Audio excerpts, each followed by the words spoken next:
in the 60s, and that's November, my friends. You know, I had to escort a couple years ago a Woody from Toy Story who was not wearing cowboy boots in the snow. So I'm happy to hear that we're going to be high and dry there. You guys have the best evening ever. Make sure you're safe out there.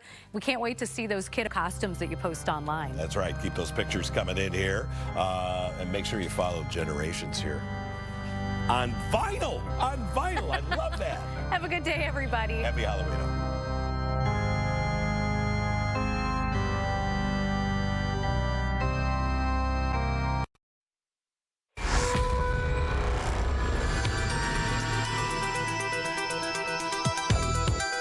Scared.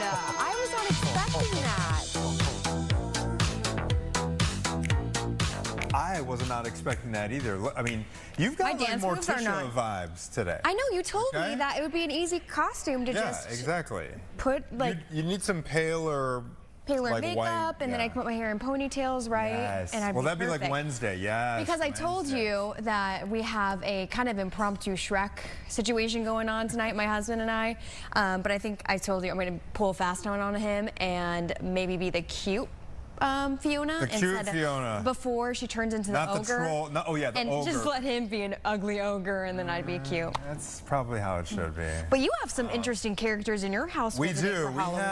We have Weird Al Yankovic. Yeah. My oldest. He always comes up with the like most niche costumes, and everyone thinks it's us. Like, you got, like Maggie and you're dressing Theo how you want it, because like a couple years ago he went as Edward Scissorhands. Wow. And yeah, I mean, he looked amazing. He had the full thing, makeup and everything.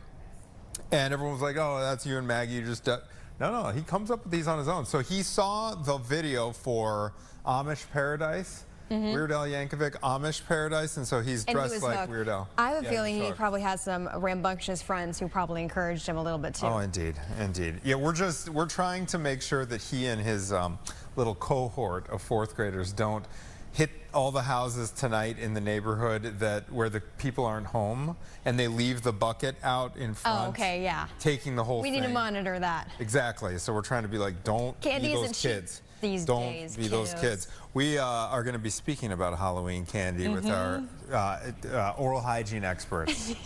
Okay, Dr. Mira Albert is here. Bring down the mood a little bit. The tips. But you know what? She does it in the best way. Yes, exactly. We're also going to, it's a little story time here. Story time. Paranormal stories, Gabby. I've got a couple. You have a couple. I think I have one possible one that I told you. Yeah. We have a couple really interesting storytellers in studio about the history of this holiday, really. Another guest talking about the most haunted places in Chicago, and there are a number of them. There are. Oh, man. We've actually been seeing some drone video this morning of that haunted house out in the suburbs. Yeah, where was that? Suburbs. Schiller Park or something I think, yeah, Schiller Park was the 13th floor. And then there's that other location where the drone team is. Palos? Yeah, Palos Park. Ah, yes, is it there? Indeed. Interesting. So, we're going to get to all that. Now, Gabby, you say you don't have any for sure paranormal stories on your end. No, I don't. Okay, let me tell you about it, and I'll make it quick because it's not very interesting. But when I was younger, I must have been like, I don't know, 8 years old, and I was staying at my grandma's house, and I know that, you know, there were a few previous owners, and I know the previous owner had a lot of cats, and so when they were doing the renovations and stuff, you know, they had to take care of all that junk. But when I was staying there one night, it was really early in the morning, and we're switching around some chairs, guys, so sorry about the noise in the background, a little ASMR for you. But now I'm losing track of my story, people. You said cats. Thank you. Okay, cats. Yes, I woke up early in the morning, and it was like dawn, and I saw a bunch of like phantom cats, I think. Okay. Running around the room, and I was like, am I dreaming? But then when I was reflecting on it, and I believe a lot of this stuff, I'm like, wait a second. Maybe I was being haunted by cats. Well, do you remember what the cats looked like? Were they black? No, they were just, you know, crawling around, and I think I was scared and stuff. But you have much more interesting stories. Well, I have a couple. Okay, so, and I'll make it really quick, but we were staying in this 17th century house down in Mexico, in a town called San Miguel de Allende. We were renting the house. This is a week. We were there for an entire week, and a bunch of stuff happened all week. First, those noises that you just heard with the chairs scraping on the floor just now. We were having dinner the first night in this house, my family and I. The lights were all on. Exact same noise coming from the corner of the room. Heavy chairs sliding across the floor. And my dad, it shocked everybody, and my dad said, and this scared me even more, my dad said in Spanish, he goes, "We are not here to bother anyone, we're just guests and we're gonna treat your place." And so to hear him actually acknowledge the ghosts and speak in Spanish to them, scared you knew me. Yeah. This was. And then there were a couple other incidents that week, which I won't go into, but my sister came out screaming from what used to be the chapel because the lights started flickering on and off. She was watching TV in there. It used to be the Holmes Chapel. And then the third incident was, yes, we heard voices in the courtyard in the middle of the night, like two old women speaking Spanish in the middle of the night. So those three things happened that week. And we are joined now here in studio to kick off this by the expert. Yes, exactly. We have a paranormal So investigator. happy to have you. Thank you. Norman Basil, is that how it's? Norman Basil. Basil, okay. You have 30 years of experience investigating the paranormal. Yes. Okay, so we were down, you heard the tail end of my story there. Yes, sir. The house was built in the 1600s. Okay. This is a Spanish colonial town. Does that? Sure. Do those incidents with the lights flickering on and voices and chair in the dining room, does that kind of track for your line of work? It does. You know, what you're looking at basically is people believing that they're still alive in this world, okay? So they're basically doing the things that they've done in a previous life. You know, move furniture around, okay, perhaps, you know, turning on lights, you know, turning on radios. To us, it's a spooky thing. But to them, it's a normal thing, okay, because they don't believe they're dead. Most people that die suddenly don't realize that they have passed on. So therefore, they still think they're alive, and they're probably doing things that they've done in their previous life. You know, perhaps cleaning the house, you know, moving furniture around, you know, things of that nature. But they're seeing you, right? Like in their house, so you would think that Absolutely. something's up, right? Well, sometimes people get stuck between our world and the next. So therefore, they don't realize they have passed on. So people like myself, okay, other paranormal investigators, will go in there, and I can de-haunt the house, okay? So, I mean, I have a great success rate. You know, you can go in there, just like your father's, you told me, you know, your story about your father talking. You can talk to them. You can try that at first, okay? And I have other ways of actually de-haunting the house as well, but talking to them would be my very first step. You know, I do seances, okay, which some people believe, they consider them to be dangerous, but they're not, if done correctly, you know. I mean, those types of things can be dangerous and worrisome if you don't know what you're doing, okay? So when I open a door, I close the door. There's always a two-way street there, okay? And I put protections around the people that are in there. So, and therefore we can talk to them, perhaps talk to them, and say that you have passed on and it is time to move on. Now, whether or not this actually occurs, and depending on how many entities are actually in the home, okay? I mean, for instance, the colonial house you were talking about, it could have been buried over, you know, a burial ground. It could have been over, you know, an Aztec burial ground, any type of burial ground. So therefore, you're talking maybe hundreds of spirits. This is interesting, Gabs, listen to this. So there were a couple of housekeepers on site that would clean up and cook. They had been working at that house for many years, and when we told them about the stuff that had happened that week, they're like, oh yeah, that stuff happens all the time in this house. Oh, so they're really casual about it. Yeah, exactly. Well, you know, we're seeing some pictures come up, it looks like, maybe from your past work. I mean, 30 years is a long time. I mean, what are some of the most interesting cases that you've worked on? I worked on a case, and I call it the Family in Terror, okay? And they were in a Chicago suburb. The house, when I first came in, and I came in with a team. I had a couple of psychics with me and a couple of other people. And when we came in, when I did the research on the house, I first realized that the house is buried over an Indian burial ground, and they were called the Mound people. And there were still some mounds out there, okay? And what happened is that they buried their dead above the ground. You could see the mounds. And I went, okay, now I know what, you know, I'm kind of getting a feeling of what exactly happened out there. These particular spirits drove these people out by the way.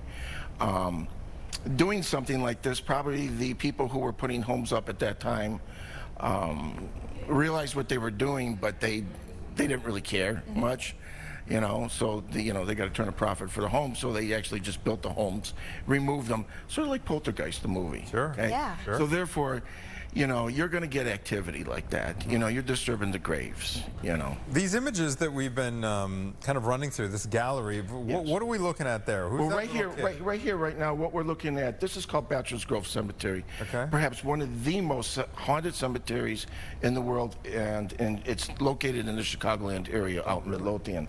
What you're looking at is the road. And if you can see where my arrows are at, you're looking at 3 people. There's 2 people there and one with his arms up in the road going like this. Yeah, I do see that little. see it. He's Yeah. giving a field goal. Now, this isn't regular film, by the way. This is infrared film. So it can't be, sometimes you can see with the naked eye, sometimes not. But I use infrared film, which captures heat, okay, or infrared rays.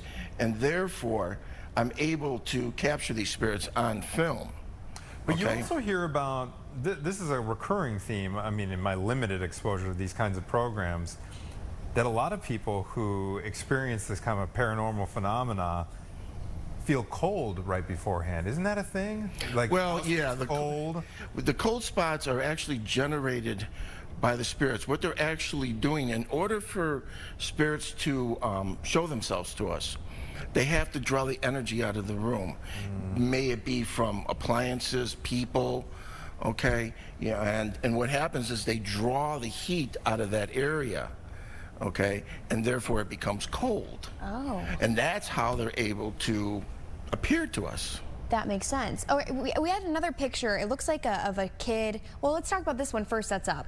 This was the house in St. Charles, Illinois. I told you about the mound people. Yeah. If you look, the one there, you see the 2 round eyes. Yes. Okay, now, if you look at the second photo, you see him hovering over a lawnmower in the back, but they actually moved. Okay. It was almost like an animal type thing where it was scurrying along. And this was the very first photo, and if you look in the window, you'll see figures in the window, you'll see the lights. They grew bigger, but they grew dimmer as they moved alongside the house. It was almost as it was watching. What us. are they? That's a spirit. Orbs? Yes, it was following you. Yes, it was following us. When we first got there, what we saw was like a cloud like mist over the house. This house was buried over Indian burial ground. We did do a ritual to try and remove them. Kind of worked. So are people still living there? Well, there's probably new people there at this time. And they're probably experiencing most likely the same thing. It could be. It could be. But the people that were there actually left.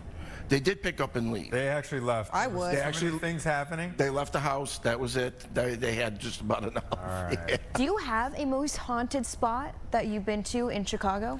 Bachelor's Grove Cemetery. That's the one. Okay. The one. Bachelor's Grove. The one that he mentioned. Bachelor's Grove dates back to the early 1800s and is now back in the forest preserve. It wasn't meant like that. The road used to go past it and around it, but then they built a road around the forest preserve, so now it's way back in the woods. Oh, it's a cemetery way back in the Way back in the woods. If you were to spend the night out there I did. solo, you did? You did? Yes. Okay, what kinds of things did you / would you see and experience? I started, it took a little bit. You know, I had my camera equipment set up. I did have a partner with me at the time. Okay. And after a little while, I mean, nothing was happening. Then after a little while, we started to notice lights that were like flickering and moving through the cemetery, different colors, blue, red, okay? And then all of a sudden we had seen what looked like a gentleman in an older outfit. He was completely yellow. They call him the Yellow Man. I did catch a glimpse of him. I was able to catch a photo of just like a blob of energy, a yellow blob of energy out there, but we did started to see that. The funny part is that the partner I had with me, he was a friend of a psychic that I knew. He actually, after seeing this, he actually took off down the road. Only thing he didn't realize is that I had the car keys, so he wasn't going anywhere. He wasn't going anywhere. So he took off. I turned around and says, "Rudy, where are you?" And he gathered up the equipment and he was running down the road. I was like, Well, I got the car keys. I'll be there in a little bit. I think that would be me. Have you ever had, oh, sorry, Anthony. No, go for it. Have you ever had any other like physical, you know, things happening to you other than maybe feeling the change in temperature, the cold versus hot when you're out there? When you're out there, yes, you hear. I've done several seances in the grounds too. You hear voices. We've heard like coming down the trail, coming back from the trail. You almost like you hear someone walking down the trail behind you. Even when we stopped, you could still hear the footsteps. But the funny part is that it kind of stopped halfway. So there is a boundary to where how far the spirits are limited to go. Okay, I mean the inside of the cemetery is haunted, but the outside is as well. The Iroquois Theater. Let's talk about this. Okay. This is a location downtown where I think like 900 people died. Okay. This was back in like, I believe, the early 20th century, but my dad tells the story. So it's no longer there, but I think the Oriental Theater has been built on the same location. Oh, okay. This was a fire and no one could get out. Oh, yeah, I heard It basically changed the whole... There's a lot of women and children, correct? I think Tons of women and children, yes, passed away. This is one of Chicago's worst disasters ever. My dad was interviewing one of the maintenance people who worked in that theater, and he said that he used to, like overnight, when he'd be alone in that building, that he would hear screaming. This is downtown Chicago, right on Randolph here. Do you have any other spots here in Chicago that ring a bell and stand out to you as the most haunted in the city of Chicago? Well, there's quite a few haunted spots in the Chicagoland area, like the Congress Hotel is haunted. Oh, yes, yes. The Congress Hotel off of Michigan Avenue. I mean, if you go in room 441, which is probably their most haunted, it's said that spirits, you can see the spirits hovering over you in that particular room. Okay? So there's been quite a few deaths there. There's even been a few suicides and things of that nature inside the hotel. So therefore, the Congress Hotel is a good place. You know why? Because a lot of people can actually go get a room there. Yeah. So you can actually go there and maybe experience some things yourself. Yes, if that's what you wanted to do. You've been in this line of work for 3 decades, I understand. What first got you interested in this? What happened? Did something happen with you? I've always been interested. I was interested in, you know, the paranormal, but not as a child. As a child, I did see my very first ghost in my grandmother's house. It was one night, and we were never told that it was haunted. Okay, this was out in Ohio, and we used to make frequent trips out there to see them. And I was sleeping in a bunk bed with my uncle. He was on the bottom bunk. I was on the top bunk. I had heard something move or something of that nature, and then I remember looking out, and I saw a figure coming towards the bunk bed. So I looked below and I says, "Uncle Paul, are you there?" And Uncle Paul was sleeping. So me being a little kid, I think it was 5 or 6 at the time, I jumped off the bed and I ran right through the spirit and into my mother's room. That was my very first encounter with the paranormal. Okay, my grandmother's house was very much haunted. She used to tell us that hats used to come out of the closet and just float down the hallway. No, I never personally saw that. You know, but she did. Wow. I have to tell you one more. This is from my mom. Yeah, please. So they lived in a house in Chicago that was built in the 1890s, and one day, this is when my parents were still moving in. This is according to my mom. She's in the kitchen. This broad daylight. She leaves the kitchen, hears something, comes back into the kitchen, and one of her pieces of china, okay, so like a porcelain piece of china, had somehow left the cabinet and was face down. It was a bowl. Yeah. And it was face down on the porcelain floor. So there'd be no way for, so she just said it was literally like, whoosh, it like landed, boom, like that, and just. It broke there, right? No, it didn't break. Didn't break. It did not break. See, that's what's weird. Wow. I kind of had a similar experience where we had a piece of china, and a buddy of mine were talking about, I worked in this one building in the downtown area, and we were talking about the gentleman who had passed away there. His name was Mike. And I was going through a lot of my ghost stuff, and all of a sudden, you would hear like this tinging. And I says, "Come on, Jerry, are you doing this? You know, what are you doing? Cut it out, I know you're fooling around." Sure enough, we heard it again. I would say about 3 seconds later, I saw a piece of the plate. It was breaking off and it was flying like 10 feet. And he kind of moved back and it flew right past him. So I says, yeah, it's got to be Mike. When we started talking about him, he was there at night. You used to hear footsteps in the boiler room, and the plates downstairs, they wouldn't move unless you stepped on them, and you hear clang, clang, and that's where he passed away. All right, Norma, this is so fun. It's Halloween. It's time to share ghost stories. If there's any skeptics out there that, oh my gosh, this stuff is just nonsense, would there be anywhere or any program or anything you would suggest that they check out that you think would prove them wrong, prove the skeptics wrong? Prove the skeptics wrong? Well, you would have to go out to some of these sites yourself, you know, and see that. You know, I don't try to, you know, make anybody believe. You know, you got to kind of go out there and experience it, and that's if you're open to it. Not everybody's open to the experience of seeing the spirits, you know, because I have a lot of people who said, you know, I've been here, I've been there, you know, I've never captured a picture, but it's all about opening yourself to the energies and, you know, and that nature. And of course, you got to have the right equipment. Oh, yeah. Okay. Even camera equipment. Not every camera will pick up on the spirits. Not every camera will take a picture of them. You know, I use specialized films. I set up tripods. You have to be very patient, you know, with this. So are people calling you when they maybe want to get rid of a ghost, want to, you know, confirm with someone that there is a ghost in the house, or is it a variety of reasons? No, it could be, but most people call me so they, you know, they'll come research their house and see what's going on, and we'll go from there to see how bad the situation is. And then we'll see what we can do for them. I want to give you a chance because you brought your book with you, and you said is this new? This is, well, it's been out a year, okay? It sells on Amazon, but this is a biographical novel about my life in the ghost hunting field and a lot of other things. It's very well written, it's very exciting. I suggest picking it up. We wrote it as a novel because we wanted to make it a little more exciting, but actually when we started writing it, we didn't actually have to do anything to make it more exciting. The stories themselves were exciting enough. Yeah, it's an exciting genre. It's called The Devil's Knocking. The Devil's Knocking. Norm Basil. And where can folks follow you on social media if they want to kind of track your paranormal investigatory adventures? I am on Facebook, okay, and I am on Instagram. I have a website, okay. It's thedevilsknockingbook.com. You can go on there. You can see all my stuff. You can actually see some photos.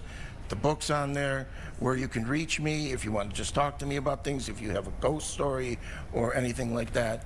And even tonight, I'm hosting a cursed object event at my house. Okay. Interesting. So you can come by and you can see my cursed objects. I have cursed dolls.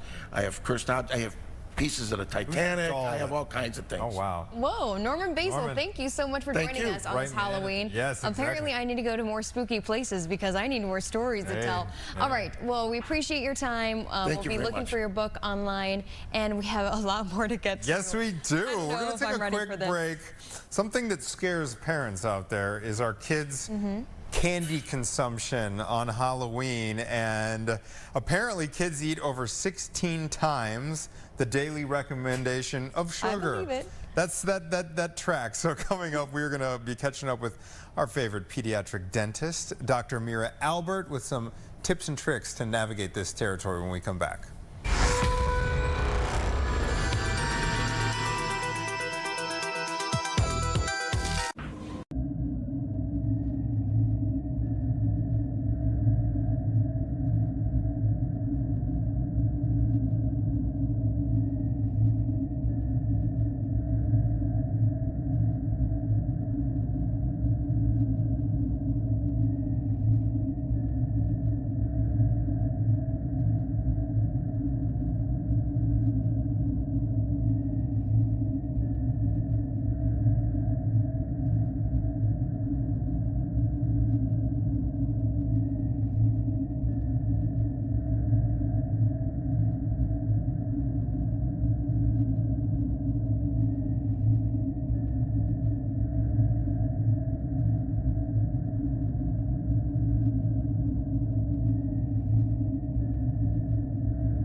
back. Have we recovered from that, guys? I don't know. Even Dr. Mira here was a little freaked out that she said, you know what, that stuff interests me beyond belief, but as soon as something like that would happen to me, I don't think I'd be able to even make it. Really. So thank you, Norman, for doing your work, but I will not be joining you. All right, let's talk about another spooky statistic, at least. On average, Anthony mentioned this, kids eat over 16 times a daily recommendation of sugar on Halloween. So here to tell us all about it, talk about some of the maybe worse that comes with it, is Dr. Mira Albert, pediatric dentist and owner of Brush Pediatric Dentistry. Thank you so much for joining us. I'm glad to be back. I feel like I'm kind of a regular part of the morning. You are. You're a friend of the show at this point. You are a friend, a regular contributor. You brought in some visual aids here. Yes. I want to start off by having you talk us through what this represents right there. Okay, so that represents the 16 times the daily recommendation. It's about 3 cups of sugar. I mean, it is so much sugar. It's so unhealthy. It's so gross. And that's what kids are eating on Halloween, and actually like the whole week up, right before it, because now they're doing like trunk or treats and the like Halloween fests and all that. I just want to show how big this is. I mean, so like, that is, one angle isn't enough. That will be ingested on average by like most kids. Like 9 p.m. It weighs a couple pounds here. It's a lot of sugar. And then you get super excited as a kid, obviously, to get the full-size candy bar. Totally. Unfortunately for parents, it's even worse. I think the funny thing that we all joke about, like, is one, we don't want to take all the fun out of Halloween, right? Like, they spend a lot of time getting their like costumes together and their plans together. It's interactive in person, right? So we're out from behind the screen. So we definitely, there are some strategies, and I like to think about it as like, we want to sort our candy, right? We want to limit the candy, and then we want to have a good defense. And there's just a lot to think about here. So a lot of families like trade the little samples, the little bags that everybody gets from the store, and we trade, and there's differences in the bag. So this is like a handful of the chocolate candies. This is a handful of the sticky candies. You can see it's about the same amount of sugar, and my senior in high school and I actually like weighed these all out. So we were looking at the back of the packages and we were weighing it out the other night. So pretty accurate here. But the difference is really truly in like the grazing and like how often you're eating sugar, and also what else is in the sugar that makes it bad for the teeth. So the stickies are going to adhere to the teeth, right? They're going to stick around longer. They're going to linger.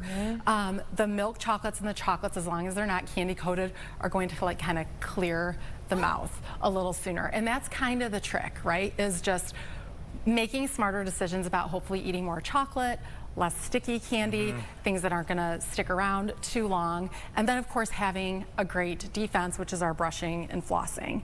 But coming kind of back to the spectrum of candies, in Illinois they've actually done a survey, and we found out that there are 2 favorites in Illinois, Sour Patch Kids and milk chocolate. So we have one on the spectrum that's like, totally right, one on the spectrum that's really good, and one on the spectrum that is really bad. And so why are the Sour Patch Kids so bad? First of all, they're gummy and sticky, they're coated in acid, and then they have sugar. So I think of it as like sugar, glue, and acid, which is like your tooth's worst nightmare. So, Nightmare on Halloween. Whammy. So they're my favorite. The Sour Patch Kids are my favorite. Of course, the thing I like the most is the worst. What is happening on like a I don't want to say cellular or molecular level, but what's happening on the surface of the tooth? I love that you asked me such a nerdy question. Okay, let's nerd out. Let's nerd out. Okay, so what is actually going on? So cavities occur when the pH in the mouth falls, right? And the pH falls anytime you have something acidic, so citric acid, loaded in citric acid, or if you have a lot of plaque in your mouth, anytime you have anything starchy or sugary, the bacteria that cause cavities release acid. So the pH in your mouth drops, okay? And when it gets below about 5.5, the enamel weakens and is very susceptible to tooth decay. So that's like the science of it and why it's so dangerous and why you want to keep the pH higher with like water. Okay, that's perfectly neutral. Okay, so maybe while you're trick-or-treating, while you're taking in some candy, you have a water bottle on the side, maybe parents do, and they take some swigs in between. Could that help? That could totally help, Gabby. That is like such a great strategy. It's an awesome strategy, in fact. I'm thinking. Yeah. I love this. This is getting very, very practical, because we know, I like it, because you set us up. This is going to happen. Let's just assume this is going to happen for everybody today.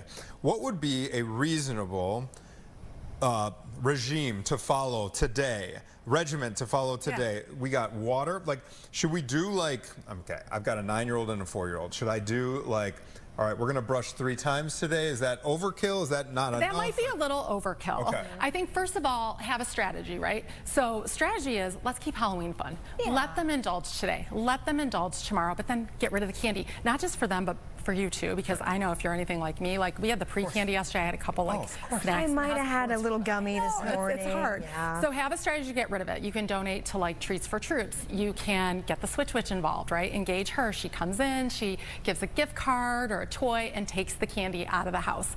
And then from like a scientific, like dental, the Switch Witch. Wait a second. Yeah, this is I've never heard of this. For me. I Maybe you're going to need it. Is this like the Tooth Fairy? Kind of like the Tooth Fairy. Okay. Yeah, so leave your Halloween candy out. She comes in, and left in its place is like if you have a teenager, like a cool hoodie. If you have a little kid, maybe like what are the like big some kind toys of right now? construction equipment. If you're Giro, Legos, like whatever it is. Theo from the Switch Witch might get a like a new Madden NBA 2K game for the Xbox. Yeah. That was a big gift. That's a big one. From like a defense standpoint, it's your best offense, right? So at the American Academy of Pediatric Dentistry, we certainly recommend brushing teeth twice a day. Once in the morning, once at night. Just get the plaque off the teeth, because remember, that's the secret that causes the acid. You want to use a fluoride-containing toothpaste. We talked about this last time, one with the ADA seal of acceptance. That means it's safe and effective. And so if you have a child that can't spit, you want to use like a rice grain amount of fluoride toothpaste on the bristles. Okay. If they can spit, you can use a pea-sized amount. And then flossing is really critical. And I don't care if it's like these little flossers or the string floss, whatever floss you can use to get the plaque out from between the teeth. That is like in my practices in Hinsdale and Downers Grove, that's like the #1 spot we see cavities when we take x-rays is right between the teeth. So make sure to brush, make sure to floss, lots of water. Chewing sugarless gum is another great tip. Oh, okay. Why is this a great tip? It promotes salivary flow, and that's the other thing that neutralizes the acid is just salivary flow. So stick a gum, like if they're out and about eating candy, like maybe have a little piece of sugarless gum. It kind of dislodges any sticky particles on the tooth, promotes salivary flow. So that's a great option. This is a nice hack because it's actually probably kind of, I mean, if your kid's old enough to know not to swallow the gum or whatever, a nice little option because it's kind of sweet too. Yeah, exactly. It's something move fun. Things along. I have a feeling that us adults have kind of a version of one of these really bad treats with acid, right? Something acidic and then also really sweet, like what I'm drinking right now, a pumpkin spice, coffee. Yeah. Right? It's the same energy two drinks things that are sodas, coffees, it's all of that stuff. And so if you're going to have stuff like that, the goal is just down it, right? Like don't sip it. I saw you like walking around with your cup of coffee. Just down that. But if you have it all day, you could be more prone to cavities and erosion of your teeth and things like that. The other thing I want to point out is like, I know dark chocolate's probably not super popular with kids, but it's not so bad. You can see that the relative amount of sugar, this one's really good. The relative amount of sugar is half the amount of the milk chocolate, a quarter the amount of the Sour Patch Kids. And then there's other benefits to it. There's like antioxidants in it. Like, so a little piece of dark chocolate for an adult is something that can most certainly take the edge off. And if you can get your kids, like if that will get their sweet spot, most certainly that's a great option as well. But I think just, not taking the fun out of it, like I said, having the strategy to get rid of the candy, sorting through it, helping your kids understand the good and bad choices, and then just like the great defense, and also visiting your board-certified pediatric dentist twice a year. How could I forget? Always. Every 6 months. Every 6 months. Get that appointment on the books as you're leaving. Maybe the next time I make an appointment for next year, I do it the day after Halloween. There you go. That might be a hack, you guys. All right, I don't so know. we got water, sugar-free gum, and we got the Switch Witch visiting all of our families tomorrow or the next day, right? I love it. So it doesn't have to be so scary for our teeth, right? Exactly. Thank you so much, Doctor. Dr. Mira Albert, where can folks find you if they want to follow along or find out more information about how to navigate the sugar? Check out our Instagram today. We have all our Halloween stuff at Brush for Kids, and then brushforkids.com, and then of course the American Academy of Pediatric Dentistry. Lots of tips. A great place to find a pediatric dentist, mychildrensteeth.org. Okay. Thanks for having me back. I'm glad you brought you in because, we're talking the spooky stories, of course, but we also have some spooky real life things that happen. All right, our next segment is also hopefully going to lock you in. We're talking monsters and why people are so infatuated with it. Yes, it's been a thing. Jake always talks about how horror movies and kids movies, they always like rocket at the box office. Like no matter, it's a guarantee. There's something to it. More when we come back. More Chicago Now after this, everybody. I'll take this with my coffee. There you go. Yeah, you just got that. We did, it's funny, we had...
Welcome back. How was that? Was that okay? That was good. I'm impressed, Gabby. You know, we've talked about, and your son is included, Mr. Jero, because he is actually a very scary monster. Yeah, when you he said is. he was going to be a monster, I thought, oh, cute, like a little fuzzy one. No, he's kind of scary monster. We're going to show you pictures of the little ones right around pretty 11 soon. o'clock. You're going to get the reveal of that. But, you know, that comes to the next topic of conversation is people are infatuated with monsters and spooky things. As you said, Jake has said that scary things and things that happen to do with kids are two of the highest grossing movies. Print money at the box office. Which is interesting. Come out with a horror movie. So that brings us to our next topic here. We have Professor Stephen Ozma is a professor at Columbia College Chicago, where he's an expert on the history and philosophy of monsters and horror and has published multiple books as well. Thank you so much for joining us. Thanks for having me. Okay. Happy Halloween. Happy Halloween. Yes, indeed. I guess our first question is, I'm fully loaded, but why are people so interested in this topic, and why is it so exciting when you hear different stories?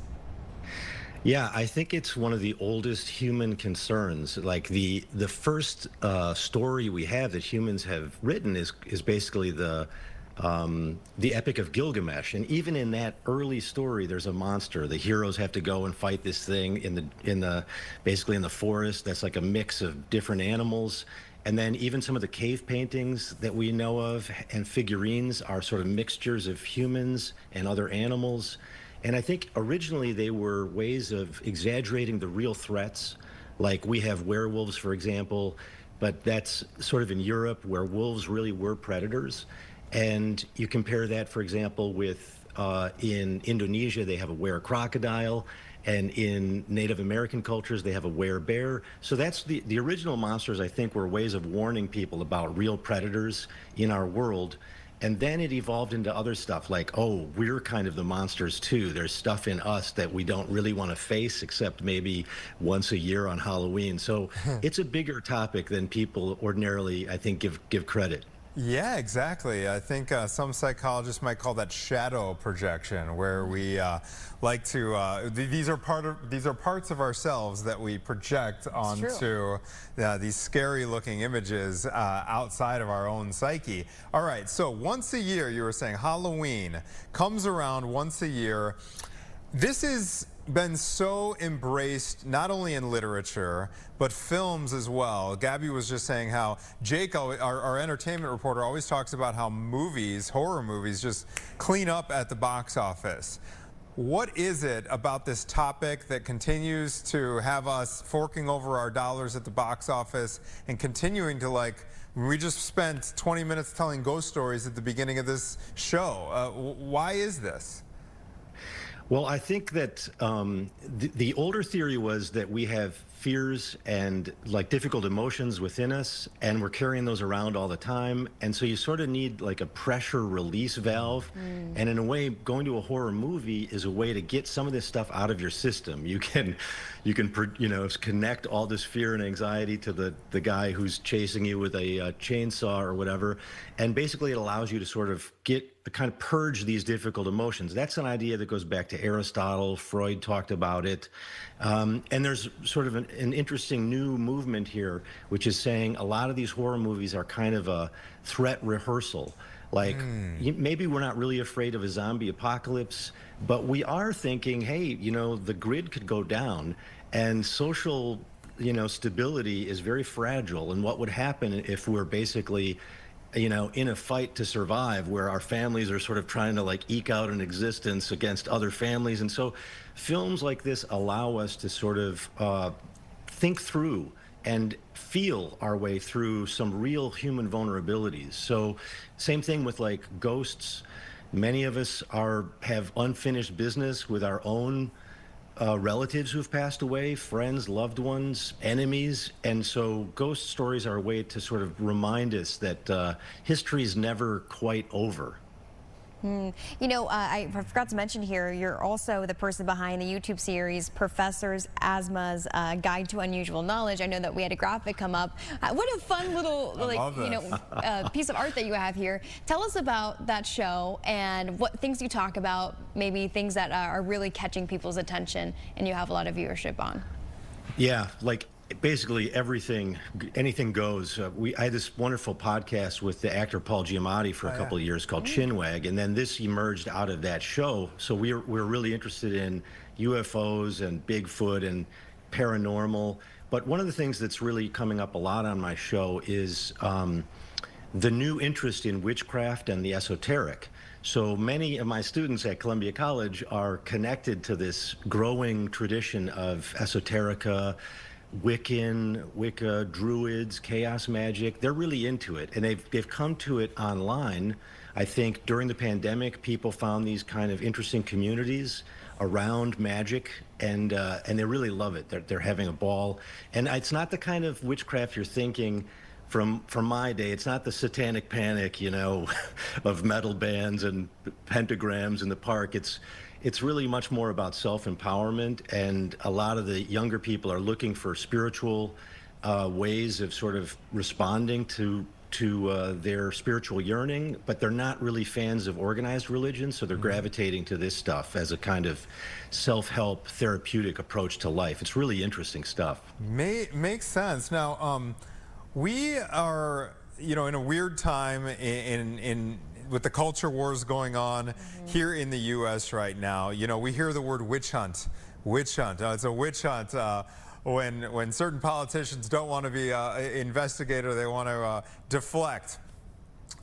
Is there a modern day witch? Maybe not a literal witch. We spent some time a couple weeks ago talking about our entertainment reporter, who keeps coming up during this show. He actually visited Salem, Massachusetts, and visited the museum out there. I know that was a major deal back in the 1600s or so. But how has the definition of witch evolved in the centuries since then? And is there a modern day witch that we need to be aware of? Yeah, it's a great question. I mean, there's definitely sort of witch hunts happening, you know, in our politics all the time. People are sort of demonized if they don't agree with you, and there's all kinds of chasing down and sort of accusing people of being a kind of moral threat. So moral panics are very common.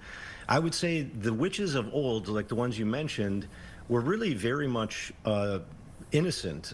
They were oftentimes just marginal women who were very good at understanding midwifery. They could help women give birth, and they understood natural medicines. And the sort of official culture demonized them, and basically, because if the church said you were heretical, they could take all your property. So there was a kind of oppression and subjugation of these people. I'm sure that's happening now. If we look at today's situation of witches, we might be a little bit too close to it to see, but it wasn't that long ago that we had, you know, the communist Red Scare, where Hollywood people lost their jobs. Some of that's happening now, but historians will tell us about it in 10 years from now, I think. Yeah, it's hard to see something in real time as it's unfolding. Yeah. Sometimes it takes some time to be able to step away and look back at it as in like, oh wow, that is what was happening back in 2025. I do have a follow-up question for some of the people who are, you know, modern day witches, maybe at Columbia, and you said they're, you know, practicing. What are some of the, you know, rituals that they're doing to help with their self-expression? You know, like you said, they're not maybe going to a Ouija board or, you know, doing anything super crazy. Right. So a big part of it is astrology, and astrology is hotter than ever. I've never seen so many people interested in astrology, and that's part of the natural magic tradition.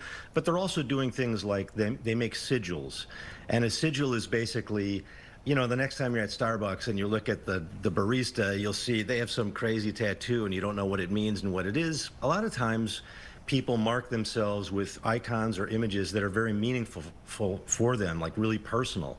And so my students will do this stuff called sigil making, where you have something like, okay, I want to be more courageous in life, and you write it down, and then you subtract all of the vowels from it, and then you have all the consonants, then you subtract the repeating consonants, and then you use those letters to make an image.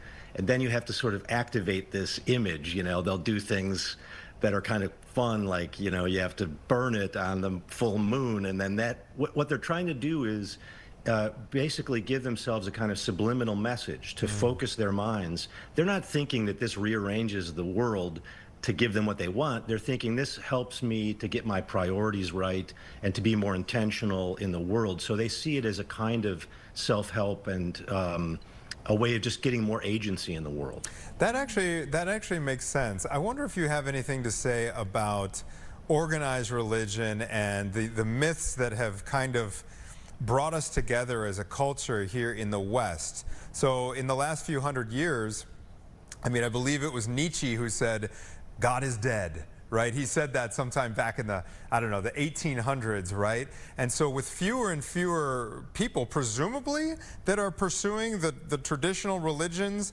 have you seen a swelling of interest in these other traditions? Yeah, especially among young people that I teach, you know, basically millennials and Gen Z. They're what statisticians are calling sort of nuns, N-O-N-E-S, which means when you mark on the demographic sheet what your religion is, they click off the nun box, because they're disaffected from traditional religion, not because they're not spiritual, but because, you know, abuse in the church and fanaticism, you know, and this kind of stuff has turned them off of institutional religion. But that has led them into these other pathways, largely through online culture. But there's a rich kind of spirituality where people are kind of putting it together themselves. Like I said, they're mixing astrology with maybe Christianity. There's a great mystical tradition in Judaism called Kabbalah or Kabbalah. There's a great mystical tradition in Islam called Sufi. So they're finding their way through, but they're not doing it through the traditional kinds of top-down institutions. You know, I want to switch the conversation a little bit before we let you go and talk about monsters, because you know, that was kind of our peg a little bit, and we see it at the bottom headline there. since you study monsters, that actually scared me. Did it? Sorry. No, that's how sorry I am. Look sorry. this. Go ahead, Gabs. You're good. Go ahead. No, is there a monster that you're most scared of? You know, or I don't know, when you're talking to your students or it comes up, is there one that just, I don't know, maybe you're more attracted to it? No, it's a good question. There's a very small list of sort of universal phobias. Most people around the world are afraid of spiders, snakes, the dark and deep water or murky water. Yeah. And because monster movies take advantage of that. And so for me, it's deep water or murky water. That really creeps me out because I don't know what's down there, and my imagination just goes wild.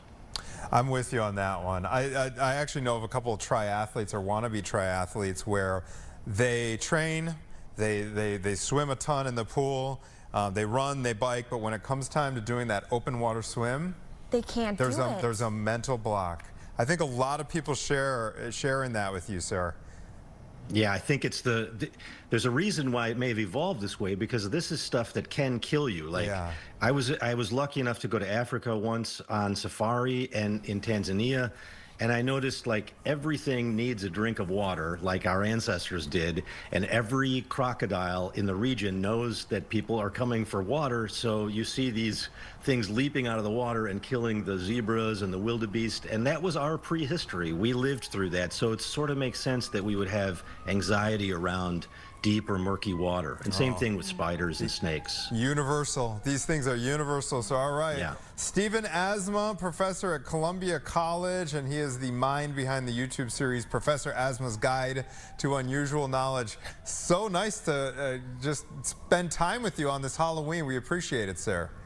It was really fun. Thank you. All right. Good luck to you. All right. We're going to go to a quick break. When we come back, not sure if you were tuning in a couple weeks ago, Caitlin and I took this wild challenge. I loved it. From our friends over at Candycopia with these actually frightening Halloween candies that they did all kinds of stuff to our mouth. We'll like take a little video from when that happened. Caitlin, I've never seen, she spilled all over her dress. Yeah, she took a while. We both had to like drink water. It was wild, but we are going to be joined by the folks at Candycopia on this Halloween right after this. We'll be right back.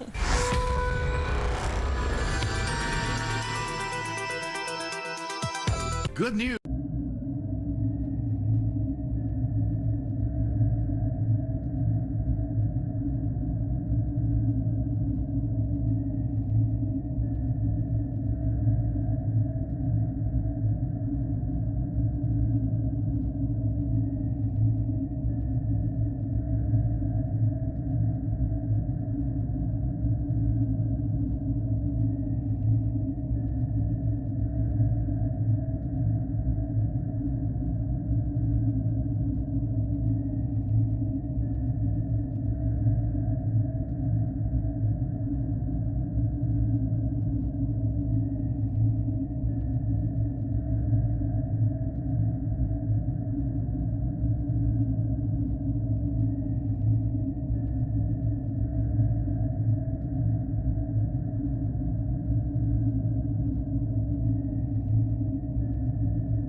All right, welcome back to this holiday edition of Chicago Now.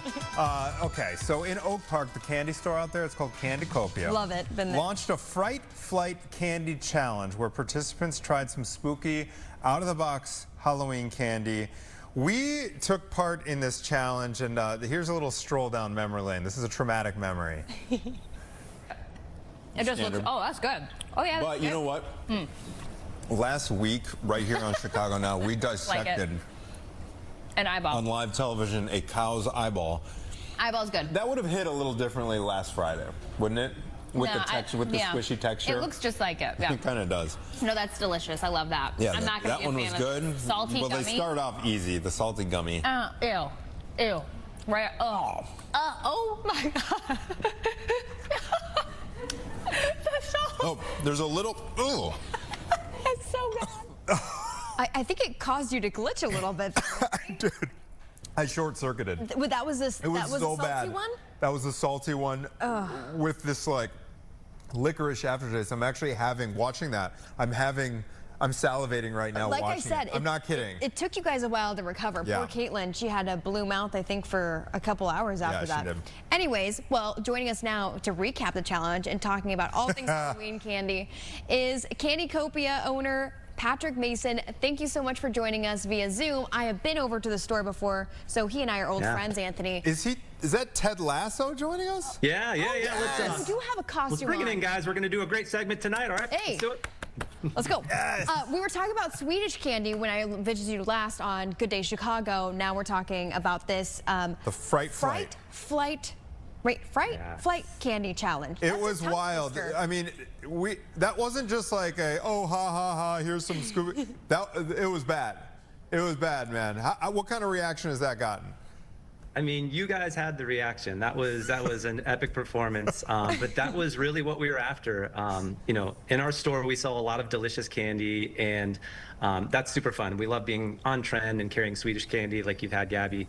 But this Halloween, it was all about challenging people's different fears. And so your flight went through a range of reactions. Anthony, you held on tight for the spicy ones. I'm a little relieved Caitlin's not on this segment right now, because I think I'd have some comeuppance for what she went through. That was painful to watch. But it's been a lot of fun. She has some revenge, I think. She goes, oh my gosh, oh my gosh. So can you break down, because Anthony's traumatized, I don't want him to relive it too much. Yeah. Can you break down the different flavors that you had on this Fright flight? Yeah, so I've got one in front of me. It's going to be a little hard to put in front of the camera, but we had a spooky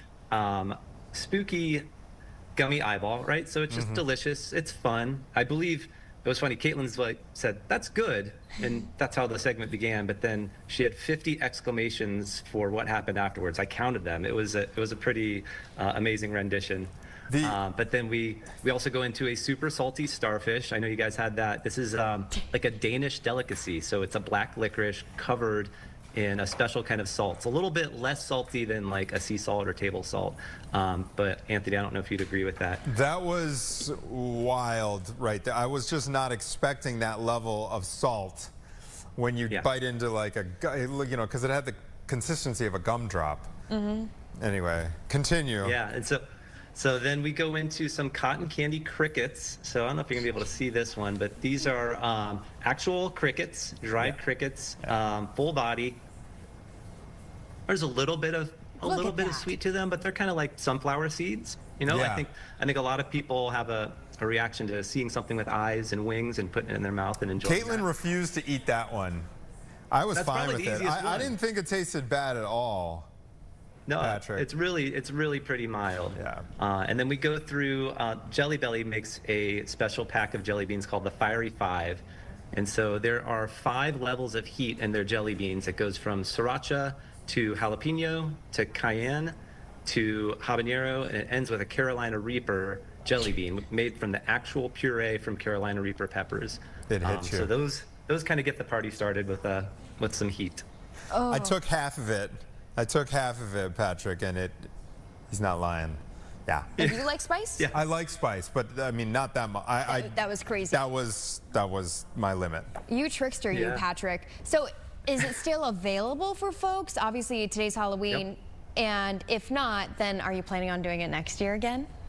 So we love to do challenges like this. We do a sour challenge. We've done a spicy challenge. We like this fear factor one as well. We had about 100 people come in and do this. We had maybe 300 or more do our sour challenge last year. So we're definitely going to serve them in store. You can come in, sit down, and actually go through the flight. And then we're putting up people's pictures as they complete it. So this is just one of our participants. Look at that. She's just wincing. So What funny. we're doing. So everyone has like a slightly different take, but these are going on our window in the front of the store, and then we're going to reward somebody with a $100 gift card for There we go. There we go. All right, we're about out of time, Patrick. Caitlin and Anthony. Yeah, we got to get our picture up there. We're about out of time, Patrick, but before we let you go, what are your top Halloween sellers? Oh, there she is. Oh, there we go. It's already done. Look at her teeth. This will go on the wall. There you go, Caitlin, Cody. All right, hey. Halloween sellers, we're doing a lot of Swedish candy. That's been the big buzz, Gabby, since you came in. Yeah. Swedish candy all day long. Candy, People off coming the from out of state shelves. for it. You know, Patrick, you know what they say, once Gabby comes in and tries something, people are going to Business come explodes. flocking. Exactly. I mean, That's it's crazy. it's called the Gabriella Primus effect. Yeah, it's nuts, Patrick. I don't know what to say. Patrick Mason with Candycopia in Oak Park. Happy Halloween, sir. Happy Halloween, guys. All right. Thanks so much. All right. We Thank are you so much. back with more Chicago Now right after this.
I know, right? Yeah. The sound. I love the it. sound. I love the look. We should have dressed up. You know, I know we talked about it. Yeah. And then when we're it came kinda, time, I guess, in the Halloween vibes, aren't we? yeah, we're dark, I a little think so. gloomy, I Yeah. guess, in some ways. We also got to be serious, too. Yeah, we're we hosting do. a show. You know what's crazy is that when I walked in, I saw this young lady sitting there. She looks absolutely beautiful, right in time for Halloween. But then she had like this container of things, and I'm like, wait, it's holes at the top, so something inside must be breathing. And I was like, oh, wait, these are spiders. So we're going to have spiders a little later on in the show. I refuse to look. When I just grabbed these new cards, I saw her and I got hot because I forgot that there's something furry coming in. Two furry things. One's really scary, and then the one is others really cute. Are really cute. Yeah, we won't give it all away. Okay, so we are continuing to follow everything Halloween for this Halloween special. Today, this hour, of course, we told you about the spiders. We have ghosts, and of course, we have some cutie pies that are available, right? I guess you safely can say. We'll show you them coming up a little later. But first, we got to talk about what's trending. And this first one, I'm like, what? So this man, apparently, he went into the Spirit Halloween store. You've heard of Spirit, right? Yeah, of course. Where you go get your costumes and all of that stuff. and he took his pet monkey in there. Shop. Yes, in Spear Halloween store. This is in Texas. When it got spooked, by an animatronic, and then the monkey took off from the owner. Look, yes, this is inside the store.